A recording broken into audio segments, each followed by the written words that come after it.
வணக்கம் நண்பர்களே. இதுக்கு முன்னாடி வீடியோவில் ஒன்று சொல்லியிருப்பேன், ஸ்கூல் புக்கு வந்து படிக்கணும், அதான் பேஸ்மெண்ட்டு ஃபவுண்டேஷன் மாதிரி. நான் ஒரு 10 தடவை படிச்சிருப்பேன் அப்படின்னேன். 10 தடவை ஸ்கூல் புக் படிக்க முடியுமா அப்படின்னு ஒரு கொஷின் வரும். நான் ஃபஸ்ட் டைம் ப்ரிப்பேர் பண்ணும்போது மொதல் தடவை என்னாச்சுன்னா, ஏற்கனவே நம்ம ஸ்கூலில் படித்தது தானே அப்படின்னு ஃபஸ்ட் டைம் வந்து ஒரு இன்ட்ரெஸ்ட் இல்லை.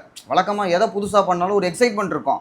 ஆனால் ஸ்கூல் புக் படிக்கும்போது அந்த எக்ஸைட்மெண்ட் இல்லை. ஏன்னா நம்ம 9th 10th படித்தது தானே, நமக்கு தெரியாமல் என்ன கேட்டுருவாங்க அப்படின்ட்டு. அப்புறமா முதல் எக்ஸாமில் கரெக்டாக வந்து நமக்கு தெரியாதா கேட்டு மொக்க பண்ணி அனுப்பிச்சிட்டாங்க. அதுக்கப்புறம் செகண்ட் டைம் தான் எனக்கு அந்த இன்ட்ரெஸ்ட்டாக படிக்க ஆரம்பித்தேன். 3rd 4th ரீடிங்கெல்லாம் வந்து பார்த்தோம்னா கொஞ்சம் அப்படியே ஆர்வம் குறைஞ்சிருச்சு. அப்போ படிக்கும்போது என்ன பண்ணோம்னா கொஸ்டின் கேட்டுகிட்டே இருப்போம். அப்போ இந்த டெப்த்தாக படிக்கிறதுன்னு சொல்லுவாங்க ஆஸ்பிரண்ட் லாங்குவேஜில். இப்போ நான் வந்து சொல்கிறதெல்லாம் பார்க்கும்போது தம்பி டெப்த்தாக படிச்சிருக்காரு அப்படிம்பாங்க. தம்பின்னு ஏன் சொல்கிறேன்னா, நான் ப்ரிப்பேர் பண்ணும்போது நான் காலேஜில் ஃபைனல் இயர் ஸ்டூடெண்ட்டு. அப்போ என் கூட இருந்த கிளாஸில் வந்து 150 பேர் பக்கம் இருந்தாங்க. எல்லாருமே சர்வீஸ் வாங்கிட்டாங்க.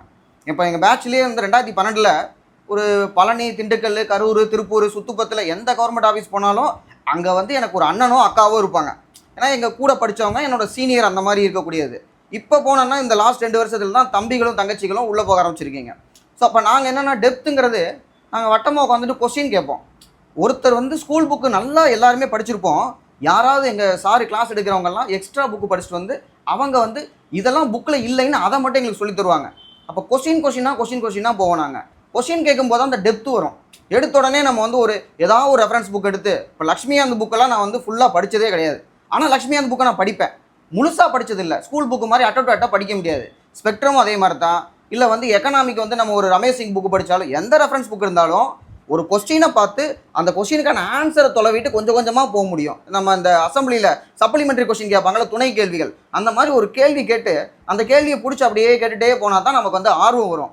ஆர்வம் இருந்தால் தான் கற்றுக்க முடியும். சும்மா புக் எடுத்து படிக்கிறதுனா அது ஒரு போரிங்கான வேலை. இருக்கிறதுலே ரொம்ப போரிங்கான வேலை படிக்கிறது.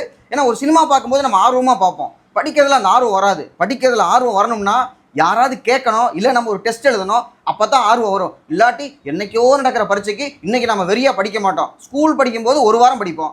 காலேஜ் படிக்கும்போது செமஸ்டருக்கு என்ன பண்ணுவோம், முன்னாடி நாள் படிப்போம், இல்லாட்டி மேக்ஸிமம் அன்றைக்கி காலையில் தான் படிப்போம். இந்த எக்ஸாமுக்கு நம்ம அப்படி இருக்கக்கூடாது. டெய்லியும் படிக்கணும். அப்படின்னா நிறைய கேள்வி கேட்கணும், டெஸ்ட் அட்டன் பண்ணணும். தேங்க்யூ.